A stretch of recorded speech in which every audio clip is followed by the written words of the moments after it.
नमस्ते, हाय, हेलो, कैसे हैं आप सब। चलिए कहानी शुरू करते हैं। जहाँ राघव के पिता और मुथु दोनों, इंद्राणी के पिता दोनों ही एक पूरे गांव भर में घूम घूम करके सबको शादी की बारे में बता रहे होते हैं। वहीं सब लोग ये जानकर बहुत खुश होते हैं कि 2 दिन में उनकी शादी है। तो वो दोनों ही दूसरे दिन सारे गांव वाले उनके घर में आ जाते हैं। आधे सभी गांव के जितने परिवार होते हैं, आधे इस के घर पे, आधे राघव के घर पे, दोनों के घर पे आधे आधे लोग चले जाते हैं। और दोनों ही लोग बहुत खुश होते हैं। उन दोनों का बारे में ये सब लोग सोचते हैं कि क्या सच में ऐसे किया जाएगा आधे आधे। जिस पर वो कहते हैं कि पहले तो वो दोनों ही जब सब घर में बात कर लेते हैं, तो उसके बाद फिर वो दोनों ही एक पीपल के पेड़ के नीचे बैठते हैं और कहते हैं कि अगर हमारे बच्चों की शादी हो रही है, हमने पूरे गांव भर में बुला रखा है लोगों से, सब घर से, तो आधे लोग हमारे घर, आधे लोग आपके घर जाएंगे। जिस पर वो कहते हैं हाँ, ये बात तो सही है। तो फिर वो कहते हैं तो अब क्या करें। तो वो मुथु कहते हैं कि एक काम करते हैं, हल्दी के लिए चलो ठीक है, लेकिन ना शादी हम लोग इकट्ठा कर देते हैं। शादी और जो हमारा बच्चों का जो रिसेप्शन होता है, आपके यहाँ भी होता है, हमारे यहाँ होता है, दो अलग अलग जगह करने की कोई ज़रूरत नहीं है। एक काम करते हैं, एक ही जगह करते हैं और शादी एक ही जगह करते हैं, ना आपका घर ना हमारा घर। शादी जैसे बड़े बड़े शहरों में लॉज में होती है, वैसे ही हम लोग हल्दी अपने अपने घर में, सारे रीति रिवाज अपने अपने घर में पूरे कर देंगे। शादी हम लोग एक काम करेंगे, हमारे घर के बाहर ही जो चौराहा रास्ता है, उसका वो कॉर्नर साइड में एक जगह है जो बहुत सुंदर दिखता है। चारों तरफ पीछे हरियाली भी है, वहाँ मंडप भी सजेगा तो अच्छा लगेगा। चारों तरफ पेड़ पौधे हैं, बहुत अच्छा सा नज़ारा है। वहाँ पे लाइट वाइट लगा देंगे और वहीं पे शादी हो जाएगी, वहीं मंडप सजा देंगे। वो दिखने में भी सुंदर लगेगा, नेचर के पास भी होगा, और जैसे नेचर की तरह। और मंडप भी हम लोग बिचाली से सजाएंगे और घास वो चटाई जो होती है बांस की, उन चीज़ों का इस्तेमाल करेंगे ताकि बाद में उसको रीयूज़ किया जा सके, या मतलब हाँ ठीक है, मैं समझ गया। और वहीं पे हम लोग भोज का व्यवस्था कर देंगे, खाने पीने का। वैसे भी लोग खाना ही खाना चाहते हैं, तो हम एक ही जगह इकट्ठा कर देंगे। पैसे खर्च हो जा कितने होंगे, जितने भी होंगे हम दे देंगे। जिस पर मुथु ये बात कहते हैं तो वो कहते हैं नहीं, बेटा तो हमारा भी है, आप अकेले क्यों खर्च देंगे। देखिए, आपकी बेटी हमारे घर आ रही है, इसका ये मतलब थोड़ी ना है कि हमें आपसे कुछ चाहिए। हमारे बेटे के पास क्या नहीं है, सब कुछ है। वो दोनों ही कामयाब बिजनेसमैन हैं। हम दोनों के परिवार भी ये काफ़ी सालों से एक दूसरे से मिल चुके हैं। ये सब मत सोचिए, ये दहेज वहेज और पैसे, शादी खर्च आधा हम देते हैं, आधा आप देते हैं, चलेगा ये। हल्दी का अपना अपना खर्चा हम लोग उठा लेंगे, शादी का खर्चा हम लोग दोनों ही आधा आधा देते हैं। आप एक काम कीजिए, जितने हमारे यहाँ अपने गांव से तो जो लोग हैं वो तो है, हम तो जानते ही कितने हैं। उसके अलावा हमारे जो अपने रिलेटिव हैं थोड़े इधर उधर के, उन सब का लिस्ट हम बना लेते हैं। आप भी लिस्ट बना लीजिए। कल हल्दी के शाम को हम लोग फिर इकट्ठा होंगे, तो हम लोग बात कर लेते हैं। और कैटरिंग वालों के लिए हमारे गांव में जो होटल रेस्टोरेंट वाले हैं, उन लोगों को बता देते हैं। जिस पर वो कहते हैं ठीक है, अब हम बात कर लेते हैं। जिस पर वो कहते हैं नहीं, हम दोनों साथ में बात करने दोपहर में ही चलेंगे। और लिस्ट एक काम करते हैं, हम आज रात में ही बना लेते हैं। वो दोनों इस बारे में डिस्कशन कर लेते हैं और फिर चले जाते हैं अपने अपने घर को जाने के बाद फिर मीरा कहती है कि कितनी देर लगा दी पूरे गांव में खबर देने में। जिस पर वो कहते हैं अचानक से पंडित जी ने कहा है तो ये इतना आसान है क्या। सारे रिश्तेदारों को इन्फॉर्म करना, गांव भर में इन्फॉर्म करना, सब कुछ करना और ऊपर से अभी खाने पीने का व्यवस्था भी तो देखना है। हाँ, ये सब तो है ही। तो वो सब कुछ बोलते हैं कि सब कुछ तो अरेंज करना पड़ेगा ना। फिर सुबह होती है तो सभी लोग उन दोनों के घर आते हैं इधर, आधे लोग इधर आधे लोग उधर, दोनों की शादी की बधाइयाँ देते हुए। दोनों की शादी को लेकर के सभी गांव वाले बहुत खुश होते हैं और सभी हल्दी उल्दी लगाते हैं। इधर इंद्रानी की दादी भी आ चुकी होती है और इंद्रानी के पिता भी आ चुके होते हैं और वो भी बहुत खुश होते हैं और कहते हैं कि आखिरकार इस लड़की की मुझे शादी देखने को मिलेगी। मैं चाहता हूँ कि भी ये बस खुश रहे। जिस पर वो कहते हैं कि हाँ, मैं भी। मुथु भी ये बात कहते हैं। मुथु कहते हैं कि आप अगर कन्यादान करेंगे तो, जिस पर वो कहते हैं कि ईशांत की मैं चाहता हूँ कि इंद्रानी की शादी यहीं से हो, पहली चीज़। दूसरी चीज़ कि मैं चाहता हूँ कि कन्यादान आप ही करूँ। जिस पर वो कहते हैं कि देखिए मैं एक चीज़ जानता हूँ, आपने उसे बचपन से पाल पोस कर बड़ा किया, मैंने तो कभी उस पर ध्यान ही नहीं दिया। आप उसके माता पिता की तरह हैं। क्या हुआ अगर उसे आपने जन्म नहीं दिया तो? और वैसे भी कन्यादान जोड़े में होता है, मेरे साथ तो मेरी पत्नी है ही नहीं। इसलिए मुझे लगता है कि आपको ये करना चाहिए। मैं नहीं चाहता कि मैं ये सब करूं, मैं बस उसकी शादी देखना चाहता हूं और मुझे बहुत खुशी है कि आपने मुझे यहाँ आने दिया। अरे, आप ये कैसी बातें कर रहे हैं ईशांत जी? आपको पता है ना, आपकी वजह से तो मेरा बेटा इतना अच्छा इंसान बन पाया, वरना वो कितना बेकाबू था। अगर आपका बेटा, आपकी बेटी और आप ना होते तो मेरा बेटा कभी इतना अच्छा इंसान नहीं बन पाता। आज जिस मुकाम पर मेरा बेटा है, उस मुकाम पर मैं कभी सोच भी नहीं सकता कि मेरा बेटा पहुंच पाता। आपकी वजह से ये सब हो पाया है और आपकी बेटी की वजह से। आप फिक्र ना करें, मैं तो बस अपने बच्चे को खुश देखना चाहता था, सही देखना चाहता था।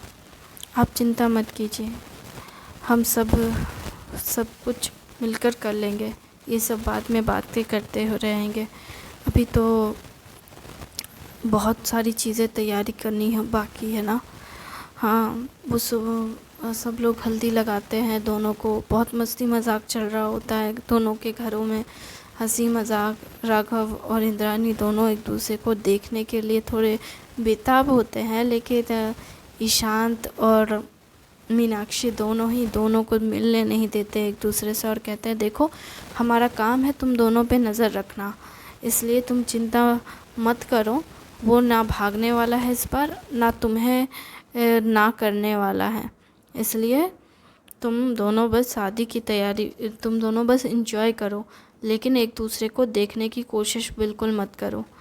जिस पर इंद्रानी कहती है ठीक है भैया, आप चिंता मत कीजिए, मैं वैसे भी नहीं देखूंगी। जिस पर वो कहता है ठीक है, तुम्हारे दिमाग में अगर ऐसा कुछ थॉट आया ना तो देख लेना। जिस पर वो कहती है ऐसा नहीं है, तुम्हारा भैया हूँ मैं, तुम्हारा दिमाग पढ़ सकता हूँ मैं। अच्छा ठीक है, लेकिन मेरा दिमाग पढ़ने की ज़रूरत नहीं है, मैं कोई बदमाशी नहीं करूँगी, चिंता मत कीजिए। जिस पर वो कहता है ठीक है। वो दोनों ही मस्ती मजाक फिर हल्दी के साथ कर रहे होते हैं। इधर सभी लोग बहुत खुश होते हैं। मुथु और मीरा जब इंद्रानी को हल्दी लगाते हैं तो वो इंद्रानी की आंखों में आंसू होते हैं, मीरा की भी आंखों में आंसू होते हैं। मुथु कहते हैं अरे क्या हो गया, बेटी की विदाई यहीं बगल में तो हो रही है, इतना क्या रो रही हो, कल को तुम फिर देख लोगी उसको। जिस पर वो कहती है आप नहीं समझोगे, बकवास करना बंद करो। जिस पर वो कहता है ठीक है, नहीं समझूंगा, तुम बहुत समझ रही हो ना, अभी बहुत काम है। फिर वो सारे गेस्ट को देखने लगते हैं, सारे रिश्तेदारों को। रिश्तेदार थोड़ा गुस्सा में रहते हैं, एक आध जो कहते हैं कि इतनी जल्दी शादी कैसे करवाने लगे अचानक से। कार्ड वार्ड भी नहीं दिया। जिस पर मुथु कहते हैं कि देखिए, कार्ड बांटने के लिए, कार्ड छपवाने के लिए हमारे पास वक्त नहीं था। अचानक से 2 दिन में सब कुछ अरेंज कैसे हो सकता था? अभी तो बहुत कुछ अरेंज करना बाकी है। इसलिए अभी तो बस हम आपके लिए अगर कुछ कर सकते हैं तो वो खाने की व्यवस्था है। तो आप प्लीज़ खाने का आनंद लें और हमें जाने दें, हमें थोड़ा और काम है। जिस पर वो कहते हैं ठीक है। मुथु जाने लगते हैं तो ईशांत कहते हैं क्या बात है? जिस पर मुथु कहते हैं कि राघव के पिता ने कहा है कि शादी का खर्चा आधा आधा बांटने को लेकर के। तो ईशांत कहता है ये तो बहुत अच्छी बात है, लेकिन हमारे यहाँ लड़की वाले ही सारे खर्च देखती है। अरे ये कौन ज़माने में जी रहे हैं मुथु जी? बस अच्छा है राघव के पिता ये चाहते हैं तो। वैसे भी हमारे दोनों बच्चे काबिल हैं, दोनों की शादी में बराबर का खर्चा होना चाहिए। तो फिर वो कहते हैं ठीक है। फिर वो कहते हैं कि मेरी तरफ से भी कुछ पैसे हैं। वो कहते हैं ठीक है, पैसे की बात नहीं है। फिर सब लोग कैंटीन वगैरह सब कुछ अरेंज करते हैं और सब कुछ अरेंज होने के बाद शांति से धीरे धीरे सारे काम निपटाते हैं। शादी की सारी चीज़ें होती है, सब कुछ जल्दी जल्दी में होता है, लेकिन सब कुछ ठीक से हो जाता है। फाइनली जब उनकी शादी होती है तो जैसे गांव वाले भी बहुत सुकून में रहते हैं। वो कहते हैं फाइनली इन दोनों की शादी हो गई। गांव वाले भी सुकून में रहते हैं। राघव भी फाइनली इंद्रानी को देख बहुत खुश होता है दुल्हन में, कि वो बहुत ज़्यादा फाइनली उसके साथ शादी उसकी हो गई। और वो बहुत खुश होता है अपने मन में, लेकिन वो कुछ कर नहीं सकता था क्योंकि वो इंद्रानी को देख नहीं सकता। वो घूंघट में होती है और वो घूंघट के अलावा वो इस तरह से होती है कि राघव उसकी शक्ल देख ही नहीं सकता। उसे कहा जाता है कि वो सिर्फ शादी के रात में ही वो उसे देखेगा, उसके अलावा वो नहीं देख सकता। उनकी शादी होती है, शादी के बाद फिर विदाई वगैरह भी होती है, सब कुछ होता है। इंद्रानी और राघव दोनों की शादी के दौरान सभी लोग, उसके जितने कंपनी के एम्प्लॉइज़ होते हैं वो सब लोग आते हैं, पूरा गांव मोहल्ला आता है, सब लोग आते हैं। और इस सब में जितना खर्चा होता है वो तीनों लोग मिलके खर्च उठाते हैं। मुथु, ईशांत और राघव के पिता तीनों ही इस सब का खर्चा उठाते हैं, क्योंकि राघव ने पहले अपने पिता को कह दिया था कि शादी हम दोनों की है तो ऑफकोर्सली खर्चा हम दोनों के परिवार वाले करें तो ज़्यादा बेहतर होगा। और मैं चाहता हूँ कि इंद्रानी को पता रहे कि वो पैसों के लिए या किसी भी चीज़ के लिए हम उसके साथ नहीं हैं। मैं उससे प्यार करता हूँ और इसलिए मैं उसके साथ रहना चाहता हूँ। जिस पर उसके पिता बहुत खुश हुए थे और कहते थे कि देखो बेटा, मैं वैसे भी ऐसा पिता नहीं हूँ कि मैं तेरी शादी के लिए दहेज मांगूँ या कुछ। मैं तो बस चाहता हूँ कि तू खुश रहे। मैं तो कब से चाहता हूँ कि तू बस खुश रहे, तेरी अच्छी घर में शादी हो, अच्छी लड़की से शादी हो, तू अच्छी सी ज़िंदगी जिए, बस मैं यही चाहता हूँ। और मुझे बहुत खुशी है कि तू ये सोचता है, क्योंकि बात सिर्फ इतनी नहीं है कि शादी हो रही है, बात यह है कि हम मुथु जी पूरे गांव में सबकी देख रेख कर चुके हैं और उनके पास इतना पैसा तो नहीं होगा कि वो अपनी बेटी की शादी में पूरे गांव का खर्च उठाएं। तो इसलिए मेरे हिसाब से ऑफकोर्सली हम सबको खर्च उठाना चाहिए। इसलिए मैं चाहूँगा कि हाँ, मैं भी खर्च करूँ। तो वो तीनों मिलके पैसे खर्च करते हैं, लेकिन सिर्फ वो तीनों के पैसे ही खर्च नहीं होते, बल्कि जितने लोग आए होते हैं, गांव के जितने भी लोग आते हैं, वो सब भी अपने हिस्से का आधे से ज़्यादा पैसा देते हैं शादी में।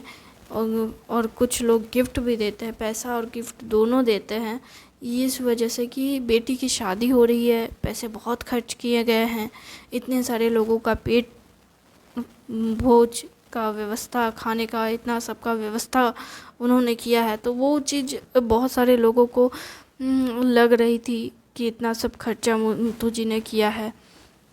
तो इस वजह से वो लोग भी अपने तरफ से पैसे, बर्तन सब देते हैं। जो जिसके इस पास जितना पैसा था, जो जैसा दे सकता था, सब ने अपनी अपनी तरफ से दिया था गिफ्ट के तौर पर मुथु को और मुथु के परिवार को और राघव के परिवार को, क्योंकि वो दोनों शादी में व्यस्त थे। तो जिनको शादी देखनी थी वो लोग शादी देख रहे थे, बाकी लोग गिफ्ट कलेक्ट कर रहे थे। मीनाक्षी और ईशान दोनों ही बैठ कर के गिफ्ट कलेक्ट कर रहे थे शादी के टाइम पे। और बाकी इधर शादी चल रही है और उधर मुथु, ईशांत के पापा और मुथु और राघव के पापा दोनों ही मिल कर के लोगों को खाने पीने के लिए देख रहे होते हैं कि खाने पीने में किसी को कोई दिक्कत ना हो, सब ठीक से खाना वाना खाएं। ईशांत भी अपनी बेटी की शादी देखने में व्यस्त हैं, क्योंकि उन्होंने सीधा कह दिया था कि मैं किसी बाहर वाले गेस्ट को या किसी को भी मैं रिसीव नहीं करने वाला, मैं बस अपनी बेटी की शादी देखना चाहता हूँ। तो वो बस शादी में व्यस्त हैं और मुथु सारी चीज़ें मैनेज करने में व्यस्त था। हालांकि राघव के पिताजी उसे कहते हैं कि आप सुबह से उपवास हैं, इसलिए आप ये सब छोड़ दें और जाइए जा कर के शादी में सम्मिलित हुए। वो कहते हैं आपकी भी बेटे की शादी है, आपको भी शामिल होना चाहिए। तब गांव वाले खुद कहते हैं कि आप दोनों ही जाकर सम्मिलित होइए, आप दोनों को हमें देखने की ज़रूरत नहीं है, हम तो इसी गांव के हैं। आप जाइए और जो भी बाहर से आए हुए हैं उन सबको हम लोग देख लेंगे। गांव के लोगों का इस तरह से एकता के साथ बात करना, उनका ये कहना कि हम देख लेंगे, बाहर के जितने मेहमान आए हैं, जितने भी कंपनी के एम्प्लॉयज़ हैं, उन सब का खाना पीना हम लोग देख लेंगे। तो वो लोग बहुत रिलैक्स होते हैं। वो लोग कहते हैं ठीक है, लेकिन अच्छे से देखिएगा ताकि आप लोगों को भी खाने में कोई दिक्कत ना हो। वो बोलते ठीक है, आप जाइए ना। फिर वो लोग गांव के जितने लोग, जो लड़के होते हैं, यंग लड़के और कुछ आदमी लोग, सब खाने पीने की व्यवस्था देखते हैं और सबको खाना वाना खिला देते हैं। और इधर शादी भी हो जाती है। मुथु और मीरा दोनों कन्यादान करते हैं। उस टाइम पे बहुत रोते हैं वो दोनों। कन्यादान करने के बाद सब कुछ हो जाता है, शादी फाइनली हो जाती है। फिर उनकी विदाई का समय होता है, विदाई भी हो रही होती है। तब मीरा एकदम से इंद्रानी को गले लगा कर रोती है और पहली बार इंद्रानी भी इतना पागलों की तरह रोती है अपनी माँ को गले लगाकर और अपने पिता को। और फिर जब वो ईशांत को गले लगाने जाती है तो ईशांत कहता है देख, मैं रोऊंगा नहीं, तू अगर मुझे रुलाने आई है तो मत रुला, जा। जिस पर ईशांत की बातें सुन इंद्रानी जाने लगती है। तब इंद्रानी का हाथ पकड़ कहता है तू सच में चली जाएगी ऐसे? हाँ, अपने भाई को ऐसे कैसे छोड़ के जा सकती है? मैंने बोल दिया तो तू चली जाएगी क्या? वो तुरंत रोने लगता है छोटे बच्चे की तरह और गले लगाकर पूरा रोता है। राघव कहता है अरे यार, यहीं पड़ोस में है, तू काहे इतना रो रहा है? अरे तू नहीं समझेगा, तू तेरा क्या है, तू तो मेरी बहन को लेके जा रहा है, तुझे क्या? मैं तो मेरी बहन के बिना अधूरा रह जाऊंगा। तू आती रहना। ठीक है भैया, ठीक है, अपना ध्यान रखना। फिर इंद्रानी वहाँ से विदा होकर जब अपने ससुराल जाती है, तो ससुराल जब जाती है तो पीछे गांव वाले भी सब आते हैं। मुथु और मीरा तो नहीं आ सकते थे, गांव वाले भी आते हैं। वो सब कुछ रीति रिवाज बताते हैं और सब कुछ वैसे ही होता है। उसका गृह प्रवेश, उसका सब कुछ, सारी चीज़ें ख़त्म होने के बाद सभी लोग बहुत रिलैक्स होते हैं, गांव वालों से लेकर फैमिली वालों से लेकर हर कोई। और जब शादी के बाद जब इंद्रानी अपने कमरे में जाती है और राघव आता है, तो फाइनली इंद्रानी को बिस्तर पे बैठा देख वो उसके पास जाता है, उसका घूंघट उठाता है और कहता है देखो, सब कुछ पूरा हो गया, जैसा तुमने इमेजिन किया वो सब सच हो गया। जिस पर इंद्रानी मुस्कुराती है और कहती है हाँ, मैंने जैसे इमेजिनेशन की थी अपने गांव को लेकर, वैसे ही अब आज के डेट में गांव डेवलप्ड है, गांव में बिजनेसेस भी हैं और अब हम नए एक ऐसी इमेजिनेशन की दुनिया में जाएंगे जहाँ हमें सब कुछ शुरू से शुरुआत करनी होगी एक नए रिश्ते के साथ। क्यों, तुम तैयार हो एक नई इमेजिनेशन करने के लिए? राघव कहता है मुस्कुराते हुए, हाँ थैंक यू वेरी मच इस कहानी को सुनने के लिए। इसी के साथ ये कहानी यहीं ख़त्म करती हूँ। आप मुझे कमेंट करके बताएं कि आपको ये कहानी कैसी लगी, और किसी तरह की कहानी आप सुनना चाहते हैं तो आप मुझे कमेंट करें। थैंक यू वेरी मच अपना कीमती समय मुझे देने के लिए। आपने अब तक मुझे सुना, इस सब के लिए थैंक यू।